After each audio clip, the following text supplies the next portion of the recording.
बीत गए दिन भजन बिना रे, बीत गए दिन भजन बिना रे। बाल अवस्था खेल गमायो, बाल अवस्था खेल गमायो। जब ज्वानी तब मान घना रे, जब ज्वानी तब मान घना रे। बीत गए दिन भजन बिना रे, बीत गए दिन भजन बिना रे। लोभे कारण मूल गमाए, लोभे कारण मूल गमाए। सतगुरु कबीर साहब कहते हैं, लोभ क्या, इस संसार में मनुष्य का शरीर धारण करके हम आए, लेकिन इस मोह माया में पड़ के धन संपत्ति को ही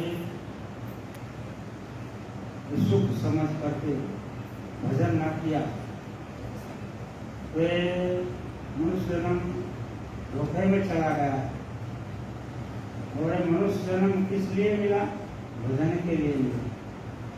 ये पशु पक्षी ये भजन नहीं कर सकते, क्योंकि इनमें आत्मज्ञान नहीं है, वो ध्यान नहीं कर सकते, मनुष्य कर सकते। इसलिए सतगुरु कहते हैं कि लोभे कारण मूल गमायो, अजहो न गई मन की तृष्णा रे, अजहो न गई मन की तृष्णा रे। बुढ़ापा आ गया, संसार का मोह नहीं छूट रहा, परिवार का मोह नहीं छूट रहा, ये शरीर का मोह नहीं छूट रहा, अहंकार नहीं छूट रहा। भजन कैसे करें? सतगुरु कबीर साहब कहते हैं कि मन के अंदर तो कचरे भरे हैं, मन को विकार मुक्त जब तक नहीं करेंगे तो कैसे भजन होगा? और विकार मुक्त करना सीखा ही नहीं तो भजन भी नहीं हो पाया। अंत समय में पछतावा होता है, ये अजह न गई मन की तृष्णा हो। अब तक बुढ़ापे अवस्था तक तृष्णा नहीं छोड़ा है इंसान को, और दुखी होता जा रहा है।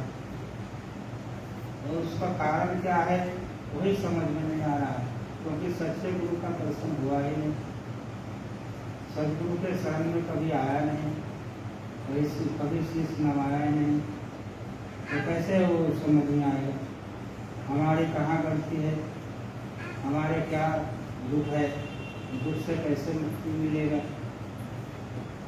सदगुरु कबीर साहब कहते कहा तो कबीर सुनो भाई साधो, कहा तो कबीर सुनो भाई साधो। साधु मतलब साधु कपड़ा पहना हुआ नहीं, जिसका मन निर्मल हो गया वो साधु है।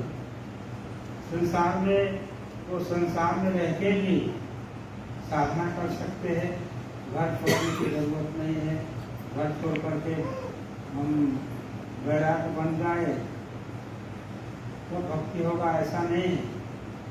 घर के अंदर बैठ के सारे काम करके सारी जिम्मेदारी को निभाते हुए हम उस परमात्मा को जान सकते हैं, समझ सकते हैं, और यही भक्ति है।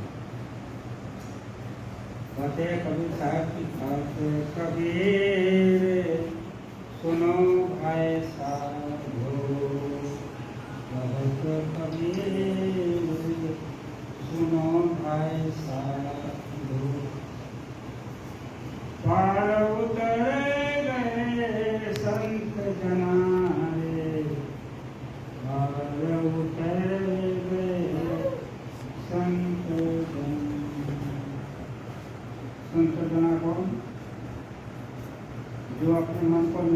कर लिया, वही संत है। इसलिए साथ कहते हैं, जब मन को निर्मल गया जैसे गंगा नीर, पीछे पीछे हरि चले कहत कबीर कबीर।